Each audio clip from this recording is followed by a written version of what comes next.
Детският аутизъм е вид генерализирано разстройство на развитието, което се дефинира с наличие на абнормно или нарушено развитие, възникнало преди 3-годишна възраст.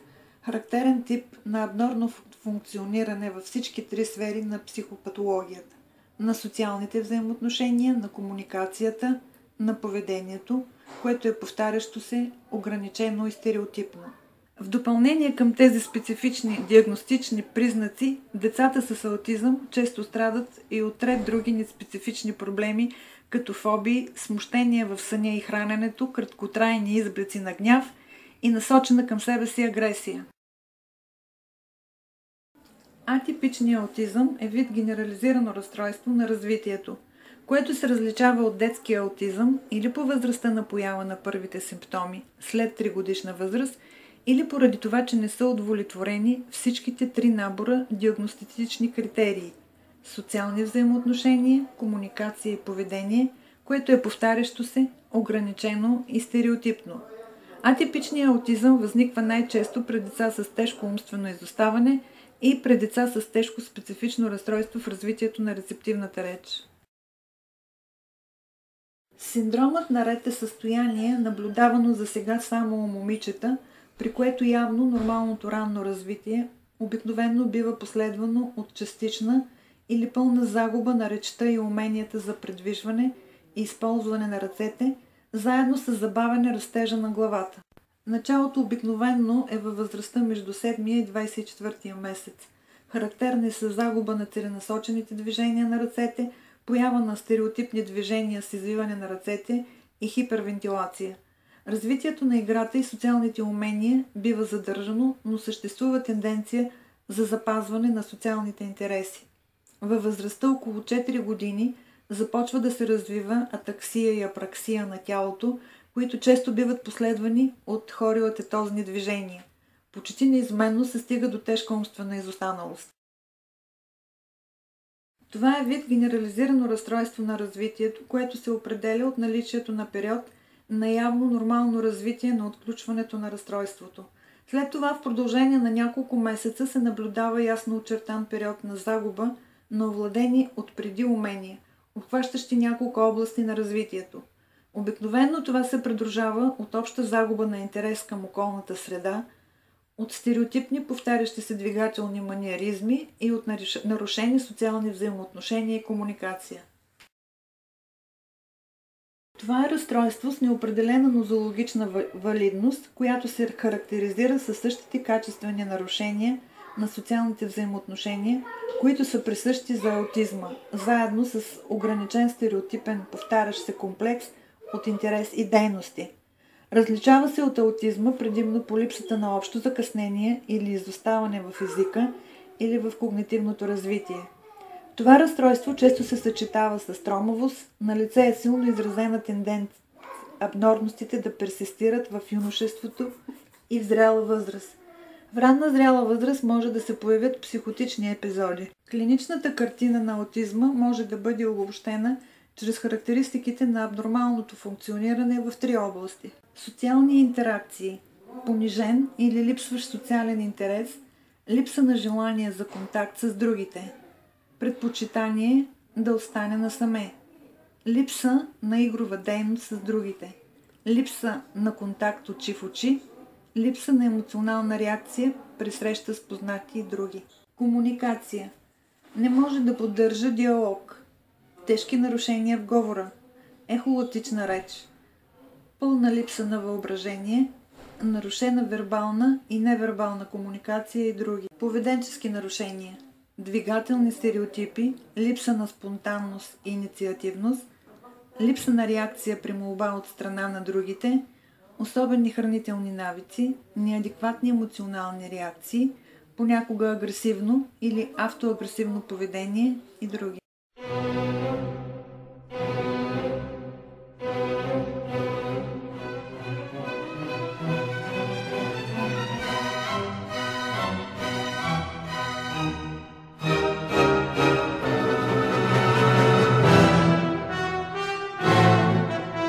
Може би най-важната, най-трудната и най-продължителната част от обучителната програма особено в случаите, когато напълно отсъстват контакт на детето с другите, е да се научи да гледа събеседника, да се научи да доближава събеседника, да се научи да бъде част от групата, да се научи да реагира на груповите покани, да се научи да поема инициатива. Съвети към учителите, които обучават деца с аутизъм. Обучението в училище на деца с сравнително лека степен на аутизъм представлява особено трудна и нестандартна задача за учителите.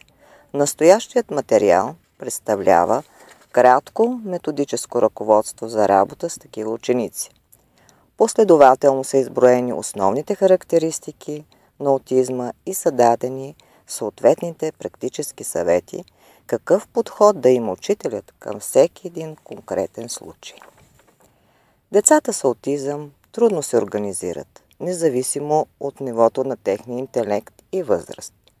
Дори пълният отличник с аутизъм, който притежава фотографираща памет, може да не бъде в състояние да си спомни, да донесе в училище молив за писане или заданията за домашна работа.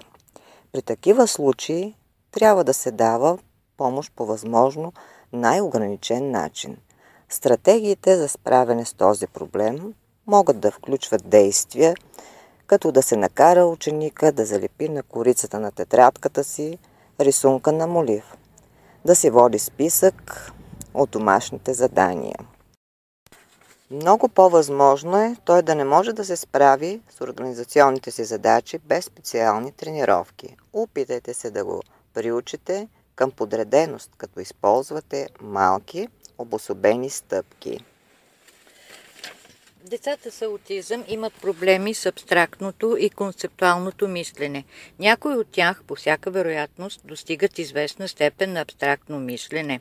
Когато е наложително да използвате абстрактни понятия, използвайте визуални знаци за подсещане, като рисунки или написани думи, за да подсилите по този начин абстрактната идея. Избягвайте да задавате неясните въпроси. Бъдете възможно най-конкретни при всички разговори с такива ученици. Учестените необичайни действия или лошо поведение показват повишен стрес. Понякога той е предизвикан от загуба на самоконтрол. В повечето случаи стресът може да се намали само когато ученикът се изведе от стресовата ситуация. В такива случаи трябва да се разработи специална програма за подпомагане на ученика да влиза или да остава в стресовата за него ситуация. Не възприемайте лично лошото поведение. Детето с аутизъм не е манипулативен, схематичен човек, който се опитва да ви усложни живота. То рядко, дори никога не е манипулативно. Обикновено лошото поведение се дължи на опитите на тези деца да изживеят минали събития, които са конфузни, объркващи или плашещи за тях. Вследствие на тяхното разстройство, децата с аутизъм са егоцентрични. Повечето от тях изключително трудно разчитат реакциите на другите.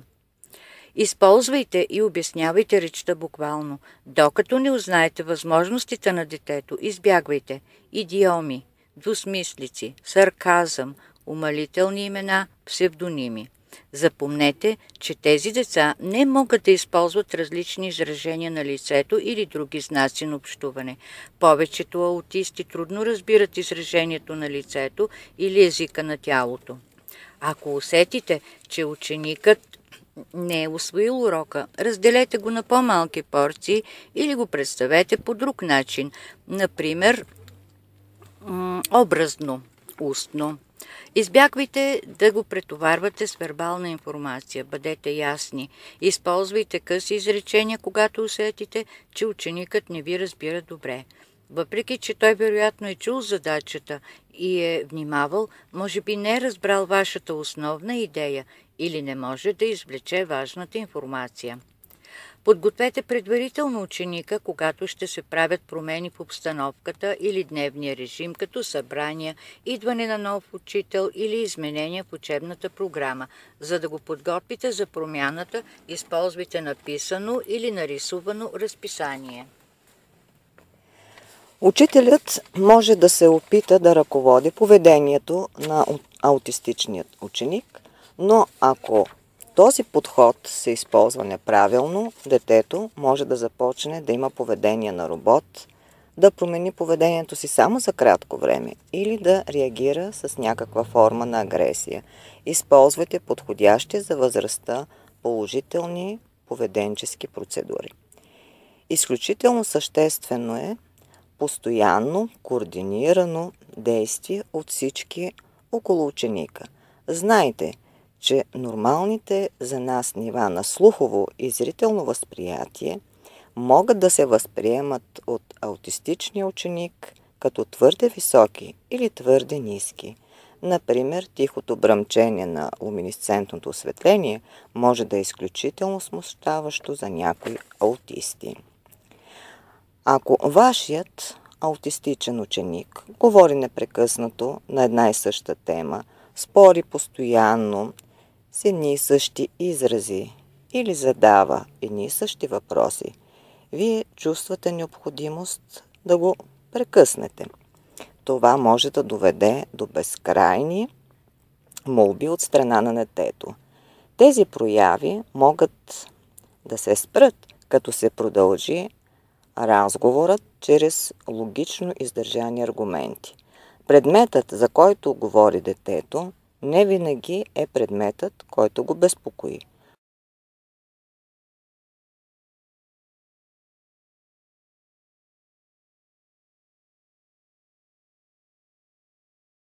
Попитайте се да го накарате да напише въпроса или изречението. След това напишете вашия отговор. Това обикновено започва да успокоява детето и спира постоянното говорене. Ако това не помогне, напишете вие неговия въпрос или изречение и го помолете да напише логичен отговор. Може отговорът да бъде един от тези, които детето мисли, че вие бихте дали.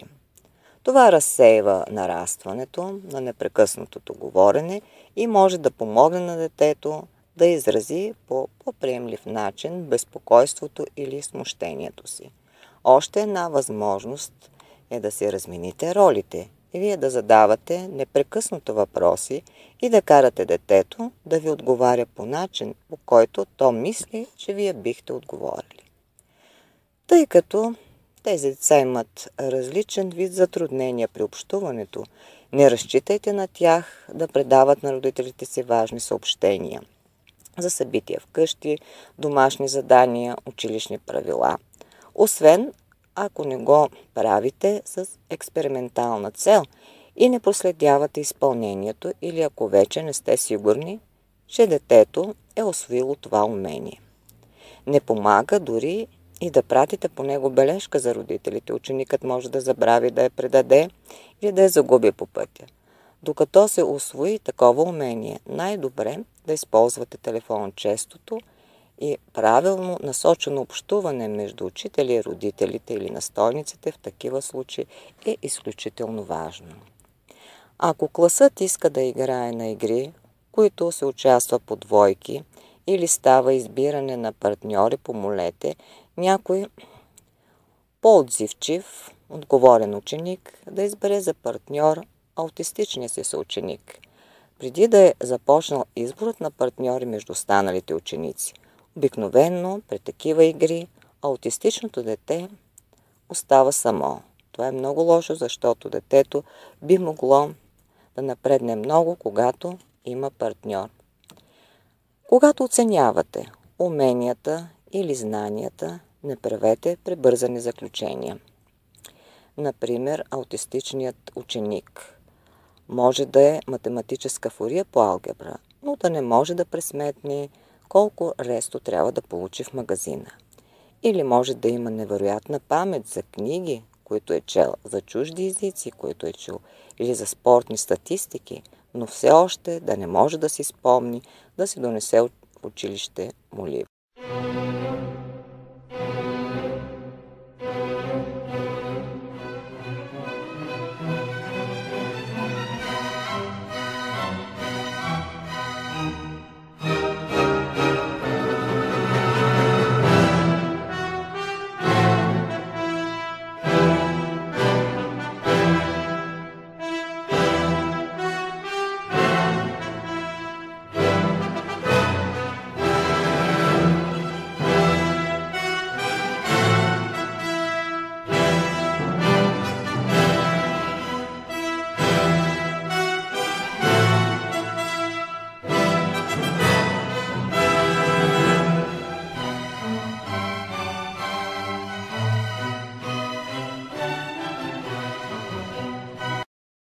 start out and just talk a little bit about what exactly autism is. Autism is a very big continuum that goes from very severe, the child remains nonverbal, all the way up to brilliant scientists and engineers. And I actually feel at home here because there's a lot of autism genetics here. You wouldn't have any... It's a continuum of traits. When does a nerd turn into, Asperger, which is just mild autism? I mean, Einstein and Mozart and Tesla would all be probably diagnosed as autistic spectrum today. And one of the things that really is going to concern me is getting these kids to be the ones that are going to invent the next energy things, that Bill Gates talked about this morning. Okay. Now, if you want to understand autism animals, and I want to talk to you about different ways of thinking, you have to get away from verbal language. I think in pictures. I don't think in language. Now, the thing about the autistic mind is it attends to details. Okay, this is a test where you either have to pick out the big letters or pick out the little letters, and the autistic mind picks out the little letters more quickly. And the thing is, the normal brain ignores the details. Well, if you're building a bridge, details are pretty important because it'll fall down if you ignore the details. And one of my big concerns with a lot of policy things today is things are getting too abstract. People are getting away from doing hands-on stuff. I'm really concerned that a lot of the schools have taken out the hands-on classes because art and classes like that, those were the classes where I excelled. Okay, in my work with cattle, I noticed a lot of little things that most people don't notice would make the cattle balk. Like, for example, this flag waving right in front of the veterinary facility. This feed yard was going to tear down their whole veterinary facility. All they needed to do was move the flag. Rapid movement, contrast. In the early 70s when I started, I got right down in the chutes to see what cattle were seeing. People thought that was crazy. A coat on a fence would make them balk. Shadows would make them balk. A hose on the floor. It's literally movies in your head. My mind works like Google for images. Now, when I was a young kid, I didn't know my thinking was different. I thought everybody thought in pictures. And then when I did my book, Thinking in Pictures, I started interviewing people about how they think. And I was shocked to find out that my thinking was quite different. Like if I say, think about a church steeple, most people get this sort of generalized, generic one. Now, maybe that's not true in this room, but it's going to be true in a lot of different places. I see only specific pictures. They flash up into my memory just like Google for pictures. And in the movie, they've got a great scene in there where the word shoe is said and a whole bunch of 50s and 60s shoes. View of a recreation of one of my projects that was used in the movie. That was like just so super cool. And there were a lot of kind of Asperger types and autism types working out there on the movie set too. But one of the things that really worries me is where's the younger version of those kids going today? They're not ending up in Silicon Valley where they belong. Now, one of the things I learned very early on, because I wasn't that social, is I had to sell my work and not myself. And the way I sold livestock jobs is I showed off my drawings, I showed off pictures of things. Another thing that helped me as a little kid is, boy, in the 50s you were taught manners. You were taught you can't pull the merchandise off the shelves in the store and throw it around. Now, when kids get to be in 3rd or 4th grade, you might see that this kid's going to be a visual thinker, drawing in perspective. Now, I want to emphasize that not every autistic kid's going to be a visual thinker. Now, I had this brain scan done several years ago, and I used to joke around about having a gigantic internet trunk line going deep into my visual cortex. This is tensor imaging, and my great big internet trunk line is twice as big as the controls. The red lines there are me, and the blue lines are the sex and age-matched control.